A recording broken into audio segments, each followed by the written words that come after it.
Welcome back, one and all, to another edition of the Red and Blue Rivalry Podcast, brought to you by Say What You Like. And on this, the fourth episode, we got to talk about the tight ends. And I'm not even going to lie, man. I'm not going to front.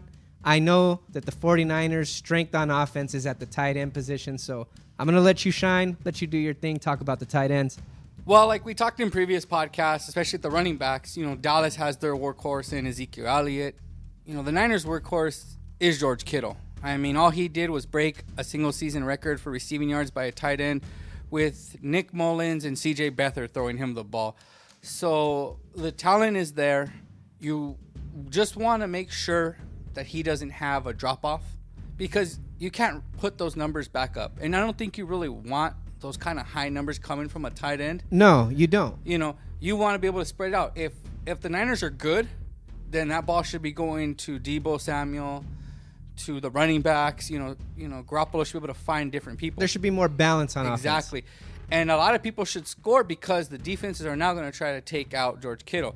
I mean, his percentage of completion was 64. He had 88 receptions on 136 targets for 1,377 yards. Didn't have a lot of touchdowns. I think that's attributed to the quarterback. He only had 5. 10.1 yards per catch and receiving yards, which means after how much the average was 15.6. Ended the year as probably one of the top tight ends. If you ask 49er fans like myself, the top tight end in the league. But it's not just him. You have a guy like Garrett Salek who, fills out the depth. Kyle Shanahan has always wanted, a well-rounded group of tight ends. And with Salek, you have a blocking tight end who can put up yards. I mean, there were games, especially when Garoppolo took over in late 2017. Kittle can block too, though, man. Yeah. I seen him seal the edge on some big runs. I think they want him to do that. I think with him, they want him to block and then release. Right. Whereas, Salek will block more, and he's like the third scrambling He's staying option. in. Yeah. And they also have the rookie Caden Smith out of Stanford. And, Stanford likes to produce their tight ends. 6'5", 252. And if you watch, we're packed. That's Pac-12 funny. guys. Yeah, Pac-12 guys. We got a 6'5" Pac-12 tight end as the third tight end on our roster too. So yeah, they just pump tight ends out. Yeah. So I think for you guys, the question is twofold. One, what do you expect of the returning Jason Witten, and does he stunt any of the growth, or is there anybody that's worth caring about at the tight ends besides him? I think Blake Jarwin is a sleeper to really break out in 2019. But before I talk a little bit more about the Dallas Cowboys tight ends on the roster, I want to talk about Kittle. I want to give him his due. If he isn't the best tight end in the league, he's number 2 behind Kelsey, in my opinion. But there's no arguing that he's the third tight end. I think he's definitely at the very least top 2. And if there was any one player on the 49ers roster that I would love to pick off and take to the Cowboys, without a shadow of a doubt, it is George Kittle, because he can do it all at the tight end spot. He can do everything. But I did hear that his only weakness is that Kittle is lactose intolerant. Did you know that? No, I did not know that. that. No, I heard he can't handle dairy. No, but he can sure chug a beer. Yeah, he can chug a beer, but not chug milk. He can't handle dairy. No. And it just so happens that on the Cowboys roster, Jason Witten, he's legendary at the tight end spot, baby. Jason Witten is an 11-time Pro Bowl tight end. Now, I know he's not what he used to be 10 years ago. I'm not saying that. He's coming out of retirement to make that one last run at the Super Bowl. And I think as far as expectations go, I think we should expect similar numbers to what we've seen in 2017.